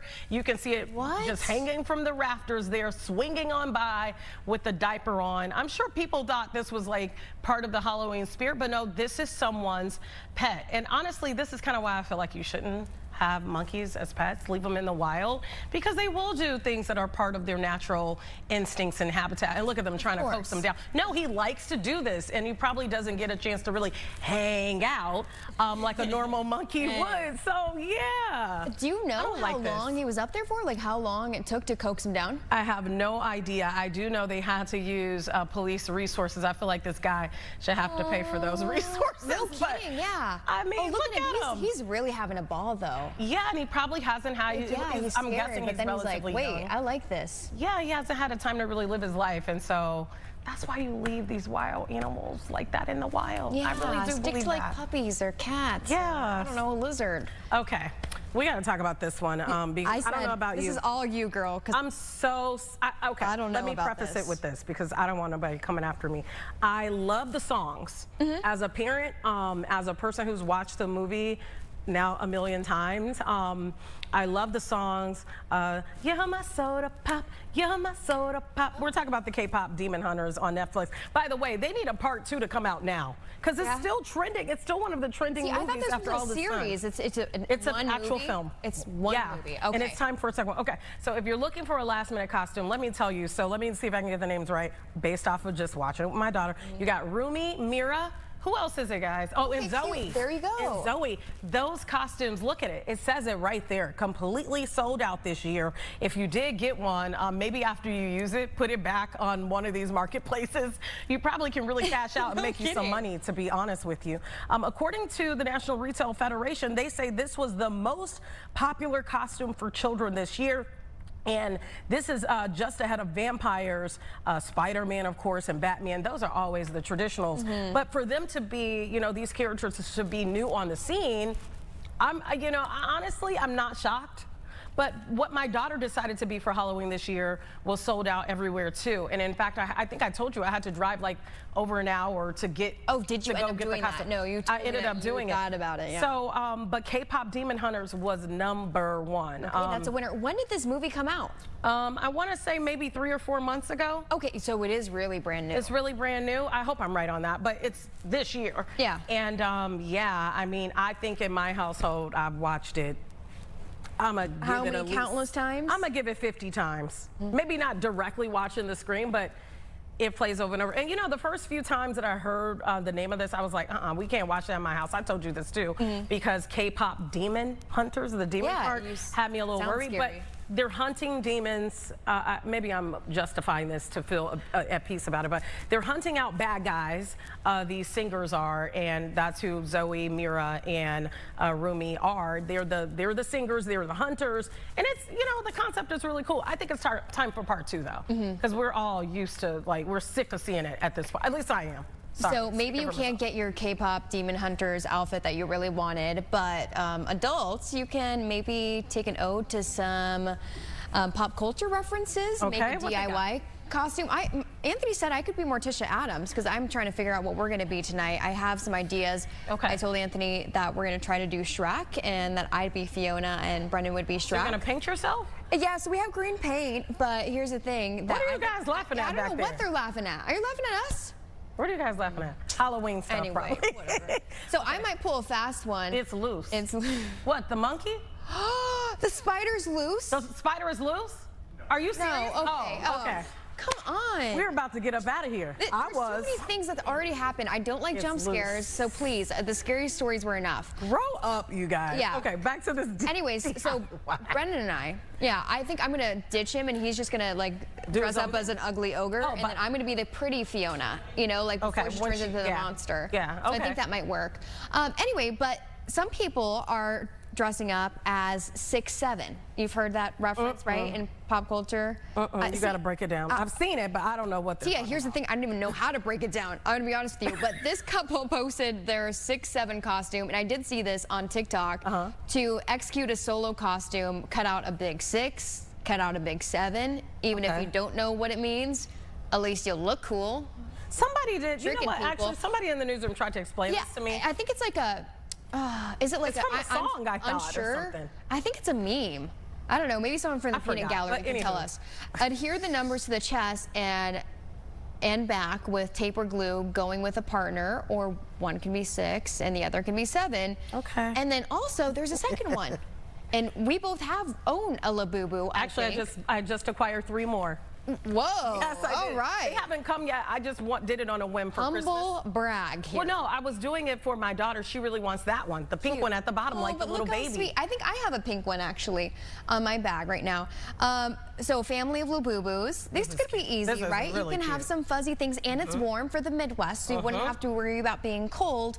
But for the ear parts, someone said maybe if you don't have a pair of ears laying around, you can get those little pipe cleaners and bend them, and it's a cool craft too, into bunny ears and attach them to the top of the hood with some hot glue or safety pins, and then boom, you have your own Labubu. That's a really cute costume. Isn't it? Honestly, it really is. Except for I want to see her do that goofy. Oh, yeah, because the grin is a little weird. bit of, yeah, that's true. The grin is You would have to get some makeup because I don't think everyone has just like white and that nice of makeup laying around. That is so cute. Sweet. And look how excited she is. Yeah, that's, well, is she excited? She's looking like, what is happening?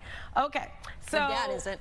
We are, you saw that little girl there dressed as Labubu. She was absolutely adorable. And we have a lot of adorable kids that belong to our coworkers here at Fox 32 who decided to dress up. Because I think, I want to say some of the schools have like these kind of like Halloween costume, you know, ideas, things going around, parties today at the school. So some of our coworkers' kids are all dressed up, and actually one was able to snab that K-pop demon hunter costume. Gia, who is the daughter of Luke Canellis, she's so dressed up as Rumi. Oh wow, that is adorable. That is so. Okay, so she's the Rumi in the movie. She's the Rumi character. Okay, I wonder did Mom make this because it doesn't look like some of the costumes I've seen. It looks more original. Wait, Tia, look, take a look at that hair. I'm looking at the hair. I'm looking at the face. She's giving face, isn't she? She is a little model. Okay. Just like most of these little girls. So cute. That our team has. Yes. Man. Okay. And then we have Caitlin Cody's kids, Birdie. Oh, models for sure. Birdie, Darcy, and Bodie. Look at them, little peanuts. Oh, so, okay, that's Birdie on top, the oldest right there, and she's a bunny. Or a cat, which one? No, bunny, for sure, because Caitlin told me she wanted to be a pink bunny.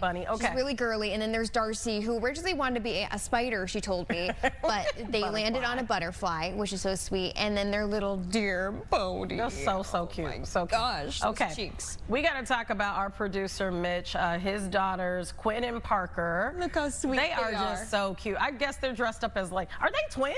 Nope, I think they're just a year apart if I remember right. Yeah, and they're almost identical. I was gonna say they dressed up like they're super similar. Maybe they dressed up as twins. They're so cute. They don't even need a proper costume. They just need their little jack-o'-lanterns in front of them. I love the hair. So cute. And they've got it.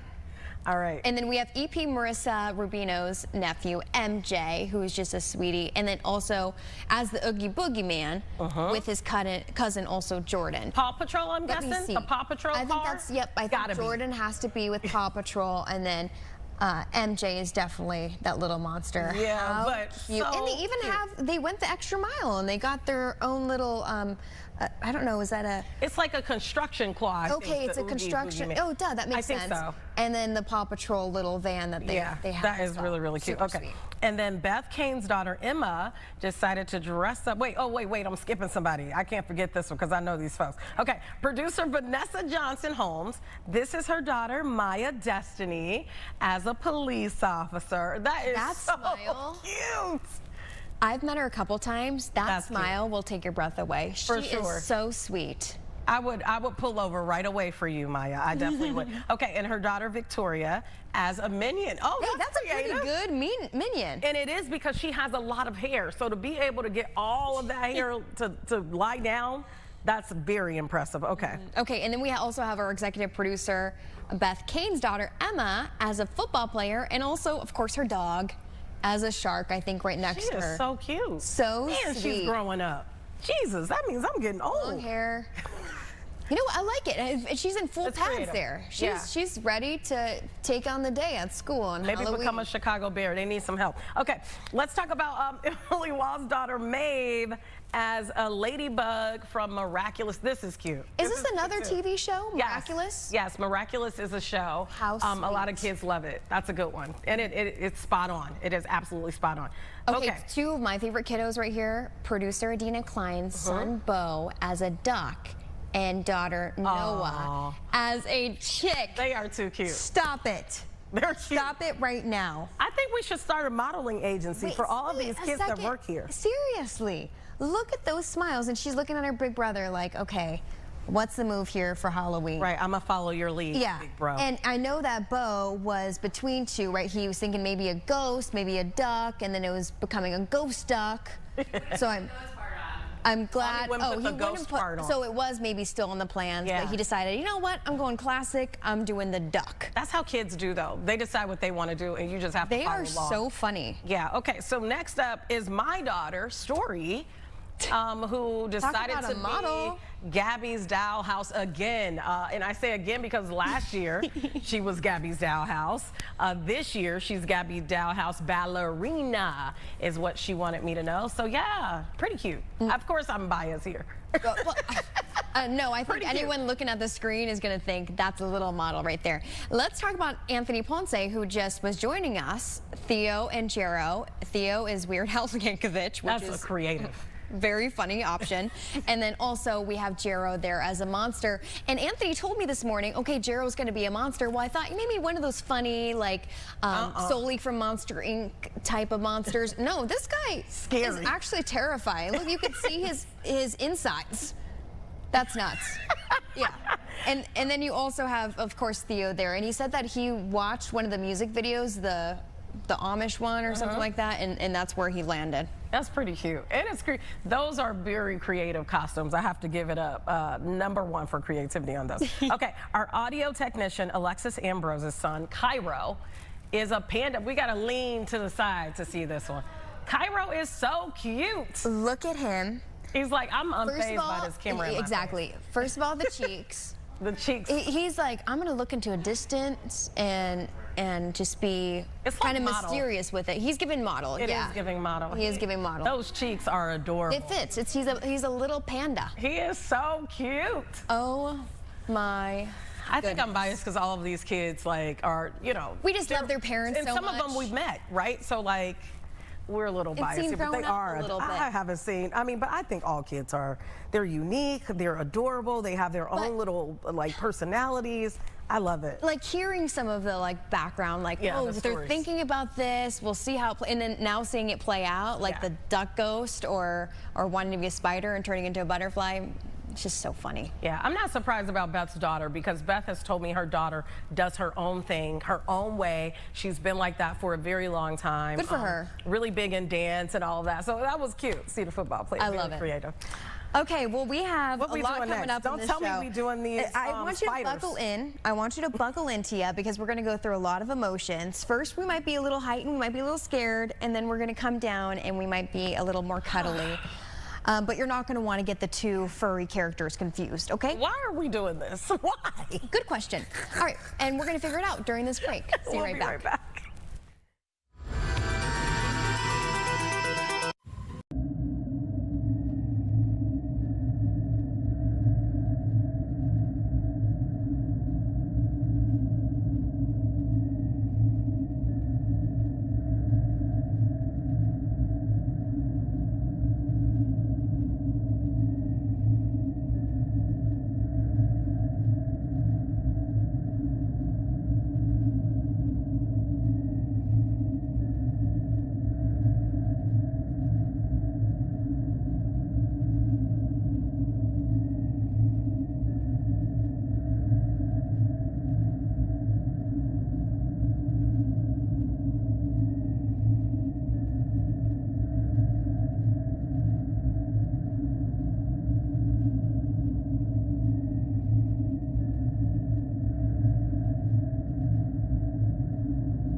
I apologize in advance if you hear my heavy breathing over this microphone. Okay, a few weeks ago, Rose Pest Solutions expert bug girl Janelle Ichino brought in a few creepy crawlers for an event with the Griffin Museum of Science and Industry. Well, it being Halloween and all, we invited her back, and this time she has, I don't even know what to say, I don't want to say creepy crawler, but a crawler in here. A fuzzy friend? Right now, it's hiding out. Oh, I see it. Is it out? No. Okay, as long as it's not out. Okay, so we got to talk about this. Usually when we think of like bears, we think of like, or hibernation, we think of bears, but in our area, spiders and other pests are hibernating right now. So is that why this particular spider is kind of like hiding out? This is actually natural spider behavior. Okay. They are they're shy in general. Got it. And they don't have, just like honeybees, they don't ever want to attack us or sting us or anything. These guys are just trying to survive, but they most of the time will retreat in their webs. And it's you know, when you hear about people being like, oh, I got bit by a spider, they immediately think it's a brown recluse spider and it's gonna, you know, my limbs are gonna fall off and stuff. You know what I mean? But brown recluse spiders are so rare, and we just put a blog post on rosepestcontrol.com with all of the native spiders that we do see in this area. Some are venomous, but most can't even pierce our human skin. Is this one venomous? This is, it is, but again, it's very docile, and this is not native. This is a Honduran curly-haired tarantula. We both did our hair this morning in preparation for the show, so you'll see it's actually really sweet. But no, this is not something you're going to find in the Midwest here. But it's to explain to people that there are things that we should be concerned about. Yellow sac spiders, for instance, are very common in our homes, and they'll make these little web encasements. We're showing and yes, that's what they look like. They're like a pale white yellow color. That's an orb weaver on the screen. So there's a lot of scary looking things out there, but most of them are harmless. So you know, this is kind of all unsettling to me, knowing that they hibernate. Unsettling to me. Because you know, you're in your house, maybe every so often you'll see a spider, but that means that there's probably many more spiders that are hiding somewhere in your home. Well, not only that, but they're there because they're eating other insects. Okay, and so it's, you know, think about the bigger picture. Like if you see a spider, they're there because they have some snacks going on in your house. And so that's where companies like Rose will come in, and if you're phobic, if you don't, if it's too close for comfort, we'll push those pressures back into nature where they belong. What is the craziest like pest control story that you have? Has there been a house like pretty much like the craziest taken over by story spiders? has been regarding rats, which is a totally different story. 100%. I'm gonna have to come back for that one, but the only time like in the 20 years that I've been doing this job, working for Rose, there's only been probably 1 or 2 scenarios where we have found a good population of brown recluse spiders, and they've been in abandoned houses, because that's the nature of that kind of spider. It likes to retreat, it likes to hide out, it doesn't like to be near human activity. That's kind of the case with a lot of spiders. So you're going to take this one out? Yeah, let's see if Does it have a name? Well, no, so I want to ask viewers to help me name this. So this is a new addition to my collection. Because sometimes when it has a name, like then there's a level of trust between you two. No, I want a good name for it. Wait, I got a question. You said collection. How many spiders? I didn't miss that word. How many spiders do you have? So this is my only tarantula. I have other insects that I keep for education purposes. I have Madagascar hissing cockroaches. I have giant American millipedes. I have a bunch of roly-polies, which, you know, kids love. So I have some beetles too. How did you get into this? Because most people, especially, I don't want to typecast and say women, but when women see insects and spiders, they do have oftentimes a different reaction. Yeah. How did you find yourself being a collector? That's a great question. And like as a kid, I was afraid of everything. I thought everything was going to bite or sting me, but I leaned into the fear as I got older. And by the time I was in high school, I had my first pet tarantula, and that's how I forced myself to really find the beauty in these creatures. So now, as an educator, I'm reaching out to Girl Scout groups and museums and schools and putting bugs in kids' hands, and it's just so satisfying when you see that light bulb go on, because nature needs kids now more than ever. Can people hold it? Do you have people hold this, or you It's a typically little, handle I this? typically do. Yeah. Do we have a plan if it runs? I don't know. I got a plan. I definitely got a plan. I'm just going to keep it close by. First of all, Wait, what's your plan? Oh, see, I to thought... run. What do you mean? Yep, I did see it. I knew I saw it in there. So I knew I let's saw see it. if the camera can focus on this little beauty. So it is a Honduran curly-haired tarantula. Tia wants to hold it, by the way. I don't. I'm gonna try She does. to just kind of like scoot it into my hand, and we'll see what mood it's in. Moving. Have you ever Yeah, been bitten? no. Then But let's not say it now. If you have suggestions for names, you can email us. Contact us at rosepestcontrol.com. Do you want to put her here? I don't think so. Okay. I think it likes, I love that you're calling it a she, because it has curly hair, right? Yeah. Well, we don't know if it's a male or Oh, I'm female. sorry. Can you touch it? Can you? Yeah. Super sweet. I can touch it. You can if you, are you Pet brave it. enough? I'm Pet brave it. enough. Here, bring it higher so the camera can see you pet it. Good job. Oh, no. That thing is moving. All She's right. looking at me. I think that was it. Those little rambunctious. Wow. She's on the move. I think she needs a leash. How old? How old? So this is a baby still. Oh, I figured because of the size. Yeah, I have to tell you a really cool fact that I just learned, because I'm always curious about these things. Spiders, they have 8 eyes. Okay. They are not insects, they're arachnids. They have 8 legs, 8 eyes. They don't have eyelids. They don't blink, and when they shed their exoskeleton, they shed the outer layer of their eyeballs, kind of like if you were to like change your contacts out, right? And then they have clear vision after that. It's pretty amazing. But these are really docile. This species in particular is super sweet. And Does it jump? It's been pretty active. It's attempted, yeah. What do you feed this particular Crickets. tarantula? Okay. Yep, and because it's like that's just its instinct that it is a predator. It will eat other insects. But what I also wanted to mention too, just like the tarantula, there's a lot of other species that don't catch their prey in webs. They're active hunters. So some spiders, they build those big webs like orb weavers, and they'll catch flies in it and stuff. These guys and the yellow sac spider, which we mentioned, they don't catch food in their webs. They leave the web, which is their little home, and they actively will hunt. And so it's pretty neat. Rose was moving. Yeah. Spider Okay, Rose. it's done. Rose, do you find that maybe like when kids come to you and they're interested in the insects or arachnids. Yeah. That's what I thought it was. I don't think I've ever actually said it in my life. Sure. But are you surprised by how many kids are actually pretty comfortable with interacting with the spiders? I'm not surprised, because normally they are fearless until they have an experience with it, and that experience can either make or break them for life. It's either going to be traumatic or it'll be so positive that they're like, I did this, and they're brave. But more often than not, we see parents imprinting on kids because they have a fear, and then they'll be like, no, don't touch that. I saw that at MSI when we were there that day, where parents are just like, I don't know why my kid likes this, especially girls, right? Like you said. That's true. But it's nature, and there are magical things around us. That's a good point you made, because sometimes we do pass off our beliefs, our fears onto other people, especially impressionable children. Something we should look out for, because you never know. They may grow up to be an entomologist. And that's what we hope, exactly. Like entomology, we need more kids now enthused in that than ever. Nature needs us. They need the next generation. This is wild. Rose, cover your ears for a second. I'm a spider killer, so do you think I should instead, take the spider and put it outside? Like everybody has like a their nice own person? threshold. So if you prefer to not have them in your house, that is okay.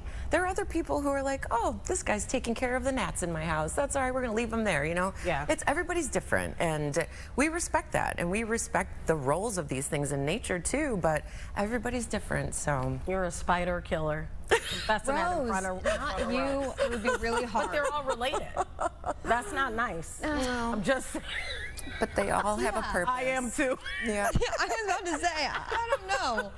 Something tells me that if you're inviting someone in the parking lot, then you're also... Oh, you're not going to let me live that down, huh? I do want to ask you, so if someone does like have issues with pest or whatever in their home, and they are sick of them, where can they go? Where can they, how can they call you? They can always get a free quote from us, 1-800-GOT-PEST, or they can go to our website, rosepestcontrol.com, for a free quote. Yep. All right, well, you and Rose, we appreciate you, but where's Rose? Rose went right back. She's like, it's my nap time. Why are you disturbing me? I'm out. Went right back. Okay, Rose, but if anyone else has another name, please, please comment. Contact us at rosepestcontrol.com is the email. Yep. Yeah, pick out a middle name. How about that? Rose is actually determined. Okay, we'll have much more when we come back. Right after this break.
Welcome back to Chicago Now. That was an experience with Miss Rose.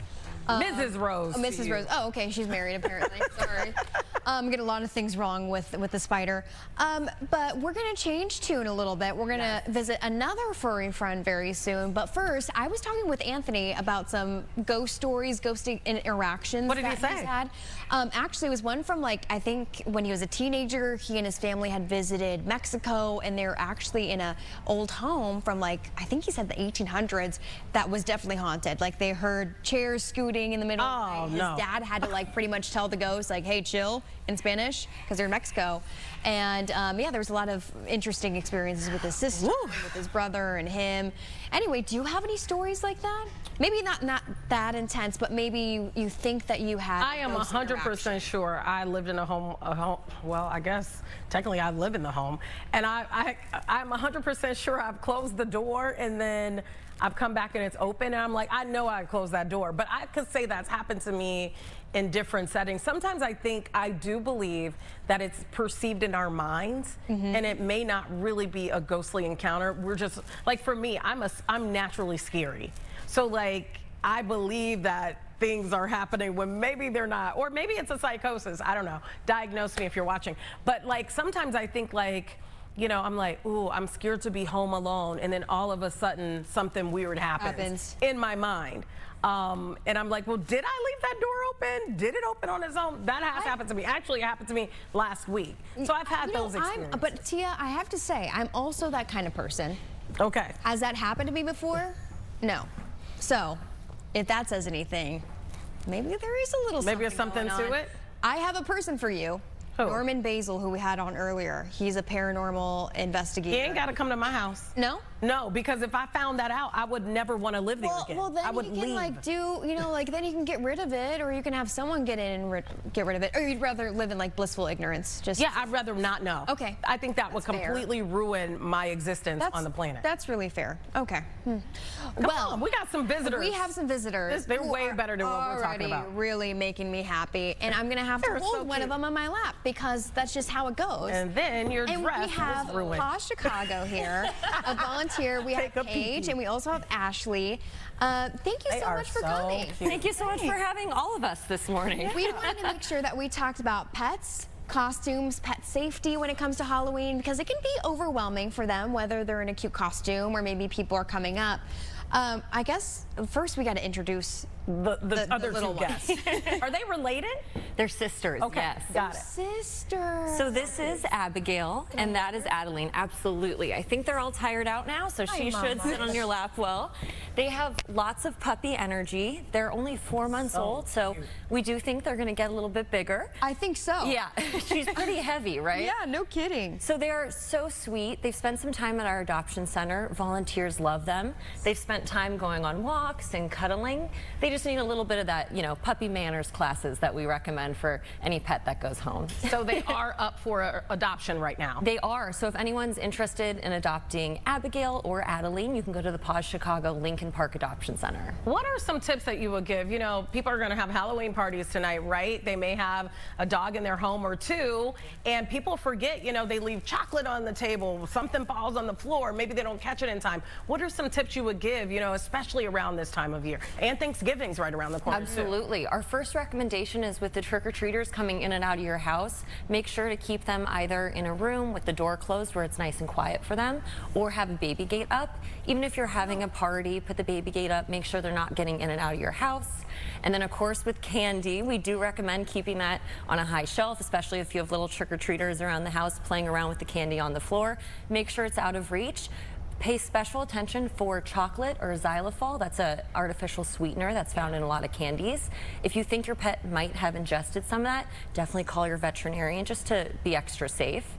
And then, of course, just in case your pet does get out, make sure their microchip is up to date with your contact information, and that they have a collar that identifies not only their name, but your information, your phone number, your address, and all of that. I do want to go ahead. You got a question. Well, just, you know, when it comes to, you know, putting them away, maybe putting the baby gate up.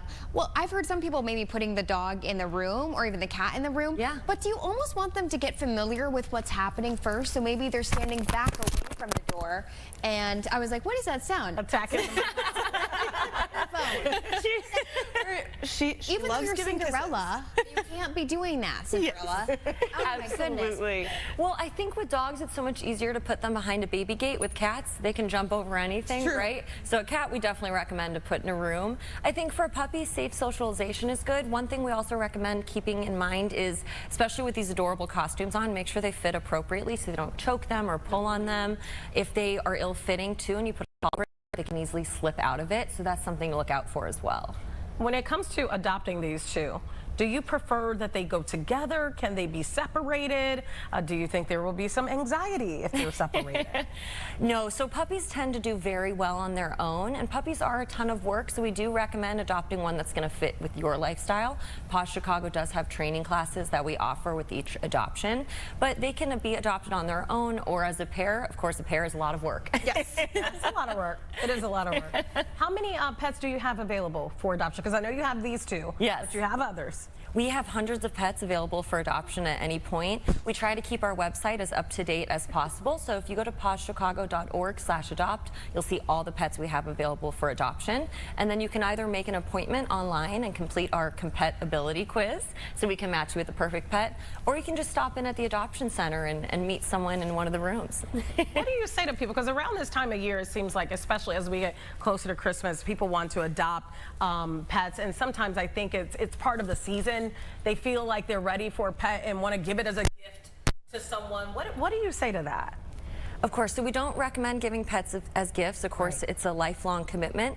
Cats live for, 20 plus years. Dogs are a long commitment as well. So at Paws Chicago, we do require that every family member is at that adoption appointment, including if you have any resident dogs at home as well, so that they can meet and make sure they're going to get along well. So that's really one way that we get ahead of that, to make sure the entire family is there meeting the pet. Very smart. I know I'm throwing a lot of scenarios kind of at you, but what if someone's thinking, oh, I'm going to bring my dog this year to go trick-or-treating with us and go around the neighborhood? Would you say, hey, maybe keep the dog at home unless it's like highly trained? Or kind of does it depend on the dog? Because it could be overwhelming and you don't know how your dog's going to react. Yeah. I mean, I would say you're more than welcome to bring them along for the walk, and I would just have them stay maybe on the sidewalk or at the end of the driveway and have your kiddos go up and grab the candy, because, you don't want them to get into it, and if they can, just hang out safely with you, and I think a walk is no harm. Yeah, especially if the people you're walking up to their home, they may have a dog. Yeah, they might have a dog. Yes, they definitely. They might not like dogs. They might be allergic. There's all of these different scenarios. So I think if you keep them with you, everything will be good. These ladies, I don't know about that. Yeah, I know, they're so sweet. Yes. One thing we think about too is some of the costumes might scare pets on Halloween. They're not used to seeing people in masks and hats and all the makeup. So that's one thing too, even if you know your dog very well most days, it might be important to, just keep an extra eye on them when everyone's dressed up in costume. Especially some of these new age decorations where they're moving. Oh my gosh. They make sounds, they startle you. The 12-foot skeletons that talk to you. Yep. Absolutely. It is a lot. We have a wiggler here, and we have a little quiet girl here. You're going to be... At the moment. Yes. At the moment. Hold on. And in addition to these two being adopted, we do have another adoption event taking place today as well. Oh, tell us about it. Yes, so tomorrow at the Goose Island Salt Shed Pub from noon to 3, we're going to have adoptable pups just like Abigail and Adeline, and it's going to be a totally pet-friendly afternoon where we're going to have an opportunity for you to get a headshot of your dog tag engravings, and Goose Island is so graciously picking up the adoption fees for the adopters. Oh, even better. Yes, so if you've been looking to adopt a dog, you can go to the Goose Island Salt Shed Pub tomorrow and get yourself a new friend. Excuse me, ma'am. Oh my gosh. For the trying to host a show here. For the two sisters, do you have an idea of what kind of home they need? If someone's watching right now and they're like, I would like to adopt both of them or one of them, what kind of home? So we say anyone adopting a puppy definitely needs to have the time available to give them the proper training. That's the most important, right? These girls, we can tell you, are a lot of energy just getting them here today. So anyone who's willing to commit to put in the time and the energy to giving them the training they need so they can grow up to be happy and healthy dogs. Of course, they'll be great with kids, or if someone is single, if it's a couple, anyone, they'll do well in any home. I love it. So cute. You can pee here, it's fine. Yeah. I feel like pick it up. She's a little fairy. Adeline and Abigail. I love the name. Two little lovely girls, a pumpkin and a princess. Thank you both for coming on. Thank you so much for having us. And we're looking forward to that event later. I hope it goes really well. You guys are always doing great stuff. For sure. Okay, we went from one scary fuzzy creature to two little adorable ones. And I have a secret for you. Hi. You need to be a good dog on Halloween, okay? Thank you. All right, that's it. We will be right back after this break. Thank you, you two, for coming.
music perfect for this one. We've made a lot of interesting friends today. Hopefully no ghost friends. Okay, so let's talk about the red. Please turn your audio and your video on.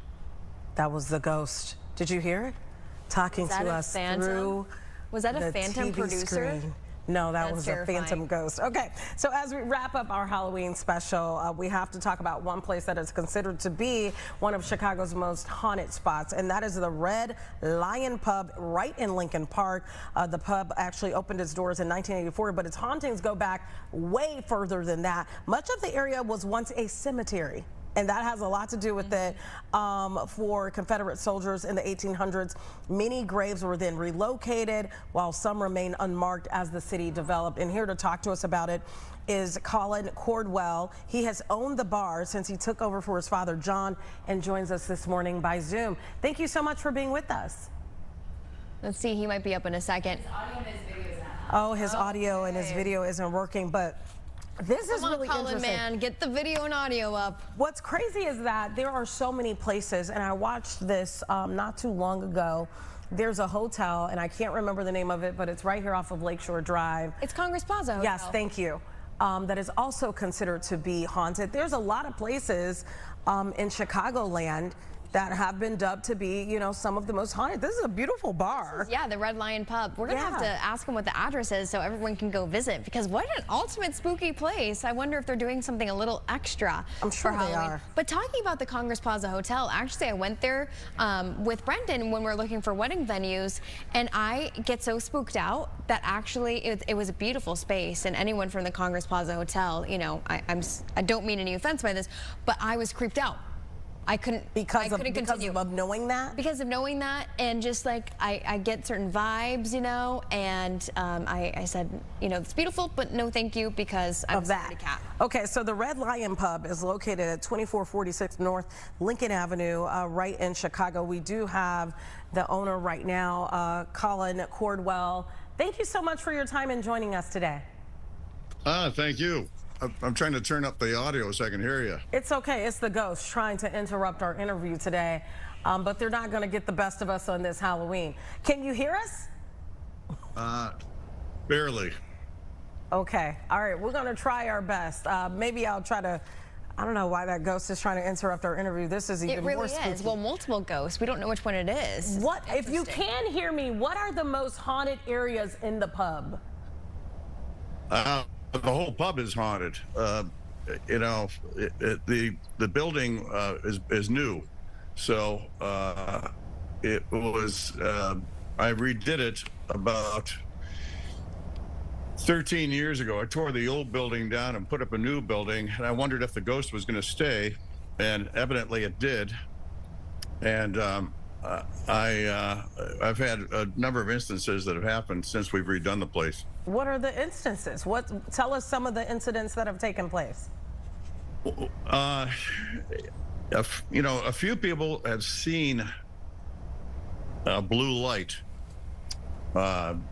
in various parts of the pub, and a couple of times, especially around Halloween, I've been closing the place up, and I'll hear something, you know, furniture moving around upstairs, and I'll go upstairs. There's no one there. One night I was closing up. It was 2 days before Halloween, and a chair pulled out from the table and hit me in the leg, and a breeze went past me, and I heard two glasses clink.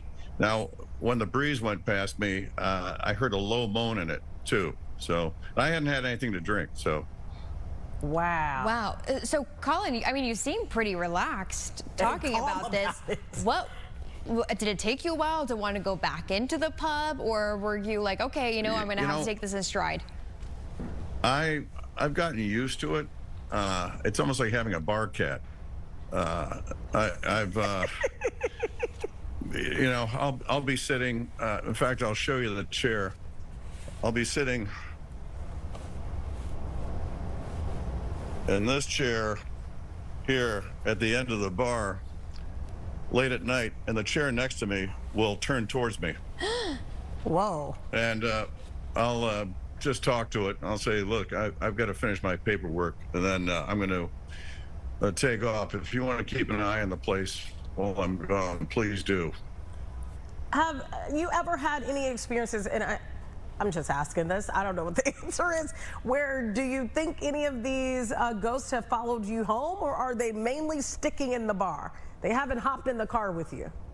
Ghosts haven't followed me home. I've had a couple of drunken guests who have followed me home, and I've had to drive them back to their original address. I don't serve any hallucinogenic stuff, but I've been in this business 48 years. Basically, what we are is I'm a psychiatric field medic. I get them in the front line while they're freshly wounded. Serving drinks and food is just a secondary, tertiary thing I do for a living. Wow. But my father, I'll tell you one incident. My father passed away. He was my business partner. We opened this place in 1984. He passed away in 99, and that's my grandfather on the left. And he showed up in a photograph upstairs in the old place at a party 4 years after his passing. I have the photograph at home, but at first I thought my customers were smoking, and the woman who took the picture said, "You better take a closer look at that." So I took a closer look at it, and you clearly see my father sitting next to him. You see the outline of his face, his glasses, his hat, his ascot, and he had his hand on a part of the lady which he shouldn't have had his hand on. So I knew it was my father. How did you? I mean, he was a dirty old man in life, and obviously a dirty old man in death too. I don't know what the rules are on the other side, but evidently he's not following them. What about your patrons? Have any of your customers that come there, have they experienced anything beyond that blue light that you were talking about? They have. I have a friend who was a child psychiatrist over at Lurie, and he was in with another psychiatrist and a nurse. You know, it's funny. I think it was the British writer Anthony Trollope said no two sets of eyes ever saw a ghost. Well, that's not true. I have 3 sets of eyes that saw one. Jimmy came out and he said, "You know, I'm not sure we didn't have a paranormal experience." I said, "What do you mean?" He said, "Well, we were sitting at the table, and all of a sudden we noticed this blue light up in the corner in the front room, and it came down and whizzed past our table. And we all saw it." And I said, "Well, you've seen something which a couple of other people have seen as well, but they've seen it in other parts too." The old building was very haunted, and as I said, I wondered whether it was going to hang around in the new place. When I was building the new Red Lion, I had a Polish electrician who came down one day. He says, "Is true about ghost?" I said, "Yeah, why?" He said, "I'm working by myself, and I hear persons walking up the stairs and around on platform upstairs." I said, "Come down. Nobody's allowed upstairs." No answer. I go upstairs. There's no one there. I pack my stuff. I never come back by myself. I know that's right. I think he was on and his hair was standing up. Really? Wow. Even a tough electrician was like, scared. I'm out of here. Have you found, Colin, that now people are almost going to you for the ghost stories to have an interaction like this? You know, there are times, ladies, I wish I'd never opened my mouth. I have people coming in and said, "Hey, I got my little girl here. Bring out that ghost. I want to take a picture of it." You know, it's like, no, it's off season. I think she's in Florida. You know? But ghosts operate on their own time and their own dimensions too. You never know what they're like cats. They come unbidden. You never know when they're going to show up. Are you doing anything special there today for Halloween? Not really. Okay. You know what? The whole place is like it's like a library museum. So people come in. It's like the Romans said, "Panem et circenses," give them bread and circuses. And usually I dress the place up, but I haven't had time. I've been very busy for the last 6 weeks, actually. So the place lends itself to kind of an eerie feeling, if you will, in some ways. It's not your standard pub, that's for sure. Yeah, I bet if you go in there and there's not a lot of other patrons around that you're going to get a feeling, but they know you, so you might be safe. But, you know, my earpiece was breaking up a little bit, Colin, and Tia had mentioned that there were, you know, possibly seven ghosts hanging around. So have you kind of been able to realize, hey, that this is this ghost, that this might be a different person? Do they have their own personalities almost?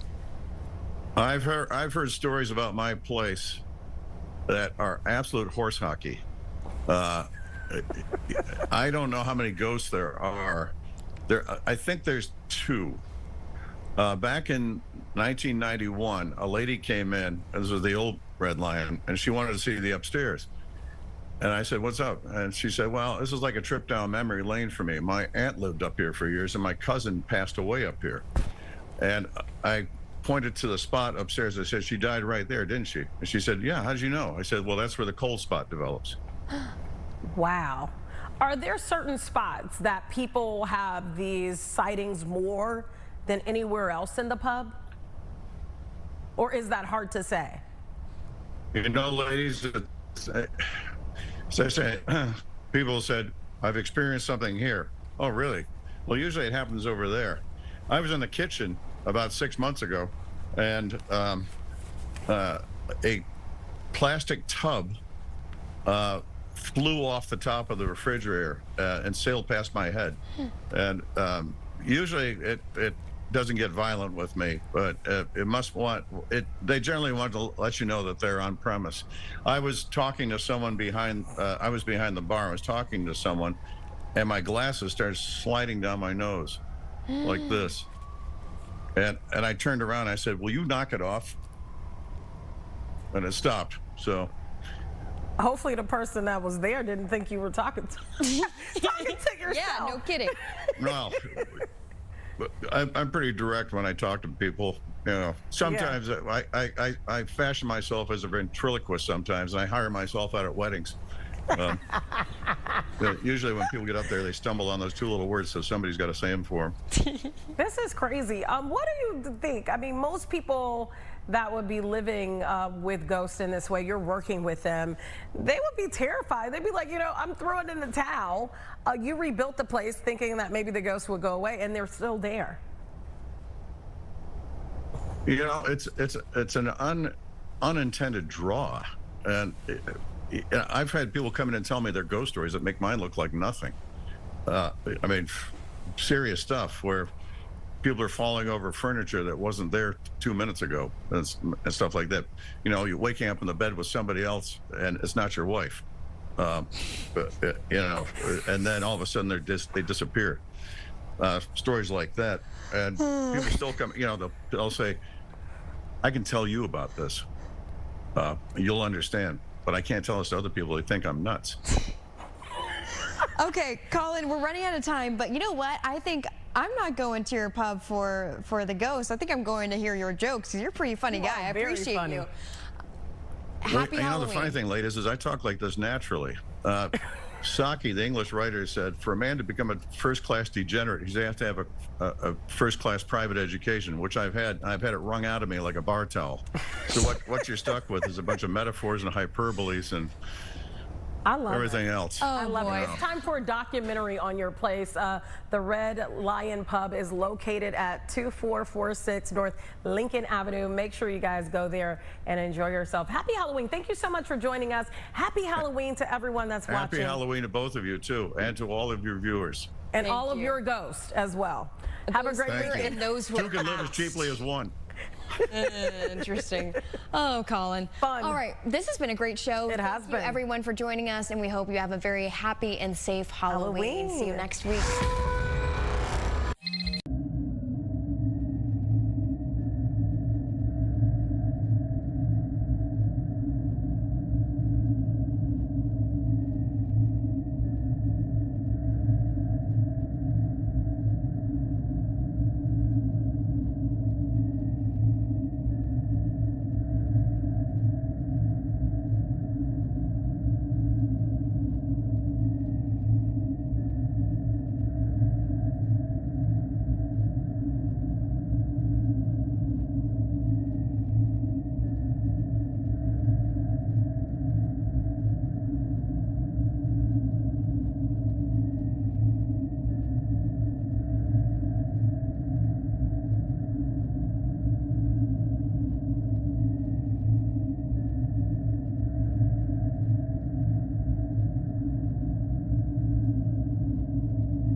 from Chicago.